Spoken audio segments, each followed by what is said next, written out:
Thanks, Rob. Thank you so much for the introduction. Awesome to be with you guys again. It's amazing how many weeks we've accomplished, and it's flying along. At least it feels like it for me. We are in chapter 11 of part 2, 4th edition, page 369, flooded with feeling. When a barrier to God collapsed, this self-described agnostic was at step 3. So this is a 4th edition addition to the book. And that being the case, and since the person is still with us, the author is still with us, there's really no data on him. I couldn't drum up anything, but I did not get disappointed by that. And then I noticed that the story was on the shorter side, and I was wondering, like, how are we going to pull, some gems out of this thing? And sure enough, God provides, and it was right there in the 3/4 through the story. So we like to look at why these stories are included, what's unique about them, what's significant about them that would warrant them to be added to the book, because, of course, the purpose for them to be in the book is to increase identification with potential members or members. So the first thing we saw, and we saw it obviously in the title there, is the fact that he's an agnostic. So there's not that many of them in the book. And we are used to more of the type that would be the Fitz-Mayo story, our Southern friend, where he's an agnostic, but has a spiritual experience or awakening and is now fully on board with the whole God question. So we're more used to something like that. I think what makes this story special is that's not exactly how it goes, and that made it significant to me. So agnosticism, a unique form of agnosticism, and also another factor that's in the story that I think made it worthy of inclusion is he did suffer from severe depression and was suicidal for a period of time. So dealt with that via therapy and meds, and that was that. So that being the case, I was also able to extrapolate from the reading that his year of sobriety, his approximate year of sobriety is going to be about 1990. So give you a little perspective of where he's coming from. So let's get going and let's find out this guy's story. When I first came to AA, I thought everyone had drunk more than I had, that everybody had gotten into more trouble. But I kept coming to meetings, and after a while, I began to hear the beginnings of their story. I came to realize that I was on the same road. I just hadn't gone as far yet. I had my first drink in my senior year of high school. That first night, I slipped out of the window so my parents wouldn't hear me leave. There were 4 of us, and we only brought 4 bottles of homebrew. I never made that mistake again. The next week, a bunch of us went camping, and we brought cases of beer. We finished it all. The others drank a lot too, but I was the one who woke up in the middle of the night and started wandering around the countryside by the light of the moon. I was the one who walked for miles searching for something. I know now what I was looking for. Unlike the rest of them, I wanted another drink. I had a great time that summer between high school and college. It revolved around drinking and football, drinking and hunting, drinking and playing pool, drinking and driving. Nothing really bad happened, but it could have. I nearly got arrested. A friend had just missed being shot. The car I was riding in stopped just before it crashed. I don't think most moderate social drinkers remember so clearly the night they had their first drink. I'm sure that very few of them make that date into an annual celebration by getting as drunk as possible. It was in my second year of drinking that I started saying that if you can still feel your face, you're not drunk enough. In my third year, I drank homemade peach wine, and when it was gone, I had some whiskey. That night, I vomited in a blackout. Soon I found that I didn't get as sick on vodka. Drinking vodka was like something out of science fiction. I could be someplace one moment and instantly transported to somewhere else the next. I could never seem that happy balance. I remember going to a party. I started drinking and suddenly I could talk to anybody. I was having a lot of fun, but I kept on drinking. Soon I could barely walk. A friend drove me home that night, but I sometimes drove a car when I was too drunk to walk. I became a teacher and didn't drink too often for a while. When I did drink, I almost always got drunk. The teachers would get together a couple times a year for a poker party. I usually didn't drink anything. One time I did, and I made a fool of myself. I decided that drinking just wasn't fun anymore. I quit. My cure for drinking was isolation. I would get up, go to work, come home, watch TV, and go to bed. It got to the point where I couldn't remember anything good that had ever happened.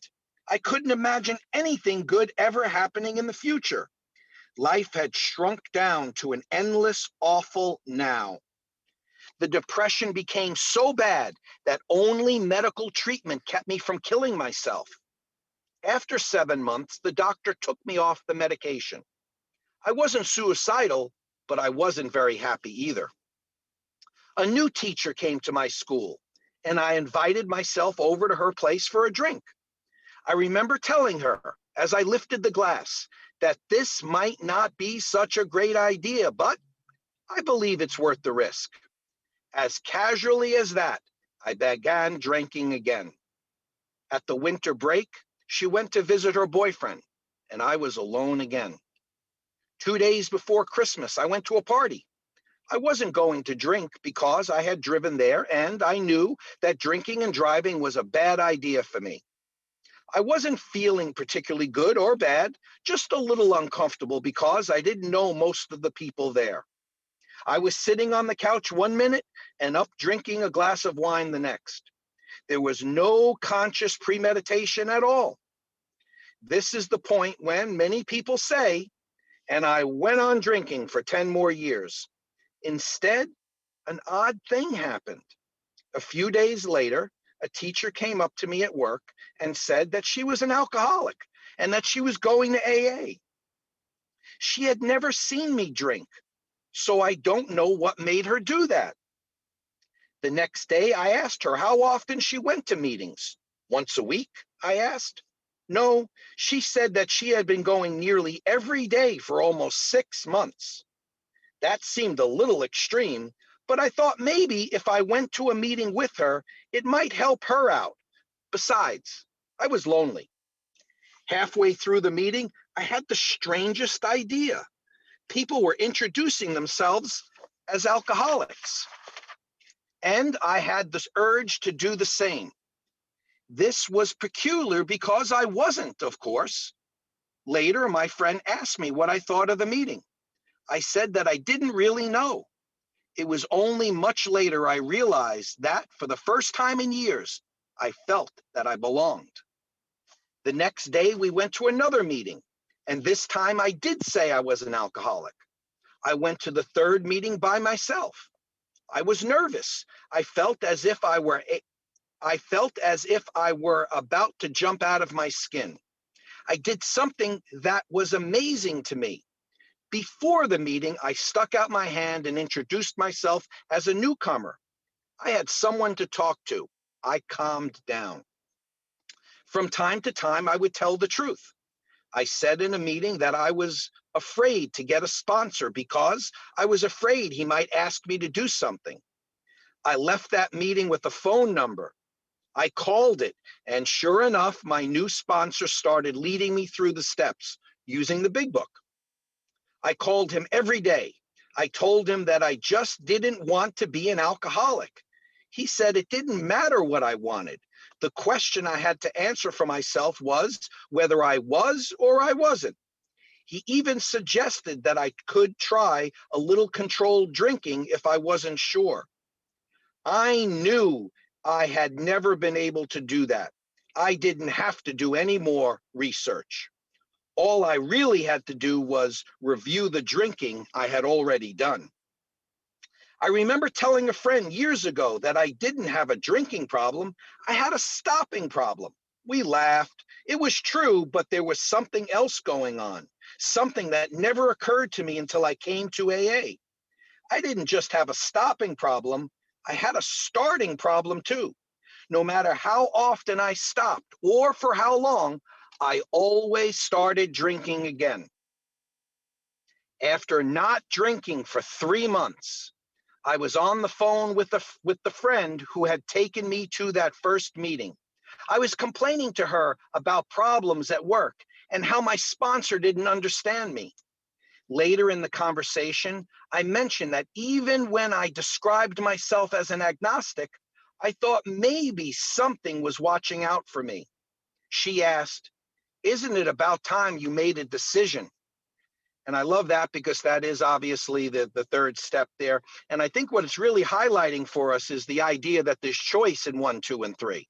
The idea of we can decide, we can surrender to the idea that we are powerless and our life is unmanageable. We can decide, we can choose to be willing to accept HP into our life, and we can choose to make the decision. These are all within our grasp at this point, 1, 2, and 3, and that the only thing that keeps us from doing those is the lack of willingness.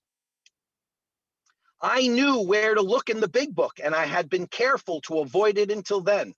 I turned to the third step prayer and quietly read it to her over the phone. Nothing happened. I didn't expect anything to happen. Then, for some reason, I turned back to the words. No one among us has been able to maintain anything like perfect adherence to these principles. They echoed in my mind. Something happened. A barrier collapsed. Without moving or speaking, I was carried away on a flood of emotion. Yet, at the same time, I was completely aware of myself and my surroundings. I could hear my friend's voice asking me what had happened to me. I couldn't answer. I still can't explain it. I know that I took the third step, turning my will and my life over to a higher power. That night, because I began writing a fourth step inventory the next day, and I continued to write until I did the fifth step with my sponsor. Soon I had a list of people I had harmed. I talked about each of the amends with my sponsor. By the time I had started setting things right with my family, I began to feel a lot better. Now, if you ask me, those 3 paragraphs from starting from I knew where to look in the big book, those 3 paragraphs are, in my mind, a beautiful example of a spiritual experience. The idea of reading the third step prayer over another alcoholic on the phone, nothing really happening, sort of a light go off, refocusing in on the prayer, going to the line, no one among us has been able to maintain anything like perfect adherence to these principles, and something happens. Some sort of light switch happens, and he describes it as he is flooded with emotion, a flood of emotion. And obviously that's where the title of the story comes from. But what's really neat about this, and what I think this is where the uniqueness I was referring to on the in the very beginning, is the idea that although he's describing to us what the third step says, and he has it in the parentheses, turning my will and my life over to higher power. Actually, the step says over to God in the actual step. But he's not saying that he did that. He's saying what he's done is that he knows that he has done the third step because he starts writing the fourth. He's only reminding the reader, turning my will and my life over to the higher power. So what I think is really interesting in this is that he remains doubtful. He remains not having tangible feeling about God, higher power, a prime mover, but yet knows he's still in motion. He's still moving. And what's the lines? What's the lines that resonate so much with him?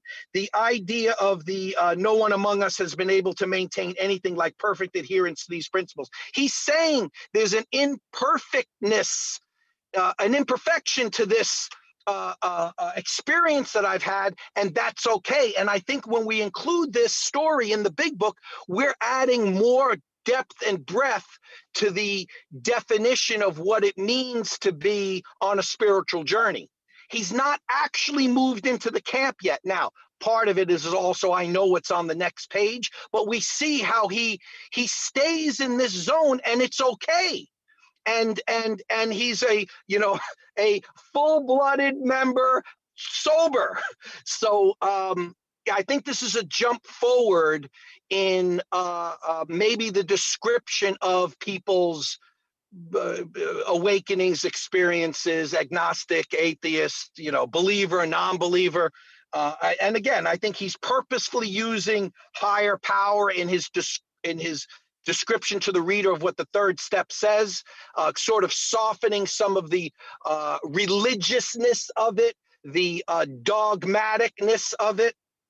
And I think it makes it special, because what's the purpose of the story then? The story is when this guy comes and he debates me about, you know, I'm agnostic, and you know, he's going to tell me all these things. Well, dude, I got the story for you, page 369, you know, so identification comes right there. All right, let's keep going. More than 11 years later, it's hard to recapture the feelings of that night. So that's where I'm coming up with his approximate sobriety date. So we know this is 2001 is our publication of the 4th edition. So that means that he would have written it, you know, right prior to that. So that means that he would have come in 1990. Another thing that we can extrapolate this is that he's had a very short drinking career, and we know he's become a teacher, so we can ballpark his age there. We know he's only been teaching a few years. We can see that, we can glean that from the pages. So he's probably coming in mid-20s, mid to late 20s, and he's writing this mid to late 30s with his 11 years in. Okay. What do I believe as a result? I can say that doubting God's existence was no barrier at all to a spiritual experience. Also, I can say that having such experience didn't lead me to any certainty about God. Alcoholics Anonymous gives me the freedom to believe and to doubt as much as I need to. I do know that my life is different now. I haven't had a drink since I came to AA. I have fewer resentments, and I don't spend much time thinking about the past. I found that my experience can be helpful to other people. I have come to believe that hard times are not just meaningless suffering, and that something good might turn up at any moment. That's a big change for someone who used to come to in the morning feeling sentenced to another day of life. When I wake up today, there are lots of possibilities. I can hardly wait to see what's going to happen next. I keep coming back because it works. So, yeah, and that whole last paragraph, I think, is the example of him moving. First of all, we learn he has no slips. He comes in that first time, and he says clearly right there, have not had a drink since. And then we see that he does understand the forward motion to getting to 12, how his story can help the next person. And then we also see the psychic change of that everything is not just for the meaningless suffering, that there's a bigger thing going on here. And anyway, on that, I'm going to end. Thank you so much.